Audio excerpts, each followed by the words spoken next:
Sir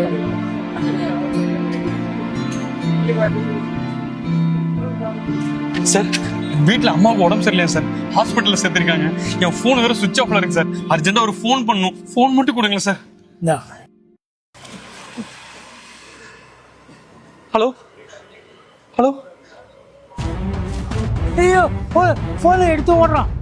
என்னாச்சு? என் போனை திருடி ஓடுறான். திருட.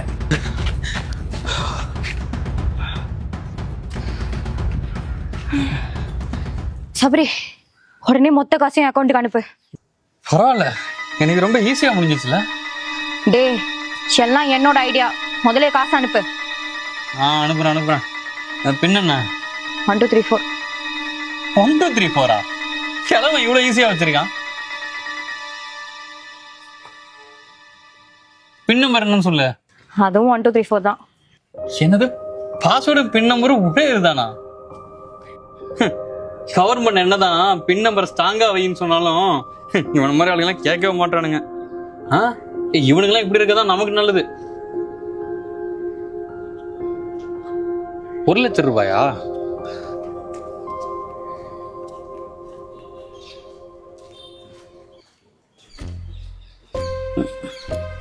ஏய், என்னடி ஃபெயில்டுன்னு வருது?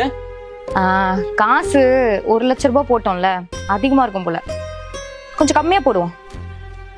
50,000 ரூபாய் போடு. 50,000?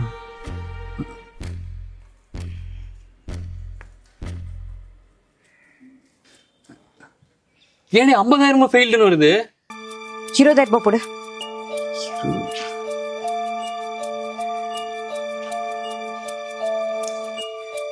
ஏன் 20,000 ஃபெயில்டுன்னு வருது?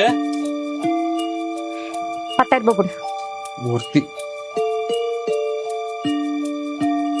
ஏன் 10,000 ரூபாய் ஃபெயில்டுன்னு வருது? இந்த ஆள் அக்கௌண்ட்ல காசு இருக்குதா இல்லையா? எவ்வளோ அமௌண்ட் போட்டாலும் ஃபெயில்டு தான் வரும். வயசான கிழமை ஈஸியாக ஏமாத்தலாம் பார்த்தீங்க. உங்களை மாதிரி திருட்டு பசங்கள்டெல்லாம் உஷாராக தானே இருக்கணும். நாங்கள் அதனால தான் டிரான்சாக்ஷன் லிமிட்டை 1000 ரூபாய்க்கு செட் பண்ணி வச்சுருக்கேன். ஆல்ரெடி போலீஸ்க்கு கால் பண்ணியிருக்கேன், அவங்க வந்துட்டே இருக்காங்க. என் லொக்கேஷனை ஃபாலோ பண்ணி என் பையனும் வந்துட்டு இருக்கான். போலீஸா? யோ, உன் போனை நீயே வச்சுக்கியா?